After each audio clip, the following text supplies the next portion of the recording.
Smart City, si elle arrive à son résultat de réduire la circulation automobile, donc les embouteillages, je vous assure que ça changera la vie quotidienne des citoyens. Ça, c'est ce qu'on pourrait croire, mais en fait, pas du tout, parce que d'abord, les grandes métropoles ne sont pas la majorité du pays en termes de population, et ensuite parce que ça s'applique dans tous les niveaux de ville, y compris jusqu'au village le plus reculé de France.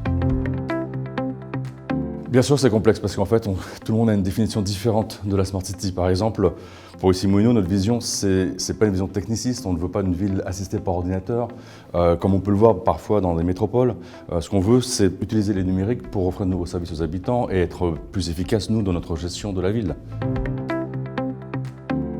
Alors, si vous posez la question à un citoyen de savoir ce que c'est que la Smart City, je pense qu'il vous dira « j'en sais rien et ça ne me concerne pas ». Alors qu'en réalité, je vais prendre juste un exemple qui nous concerne, nous, les zones denses urbaines, c'est que la Smart City, si elle arrive à son résultat de réduire la circulation automobile, donc les embouteillages, je vous assure que ça changera la vie quotidienne des citoyens. C'est pas si compliqué que ça de passer à la Smart City, c'est l'évolution naturelle des pratiques que nous avons depuis longtemps. Finalement, on modernise ces pratiques, on rend service plus facilement et plus rapidement à la population. Grâce aux données notamment, on a une vision plus factuelle de la manière dont la ville est gérée.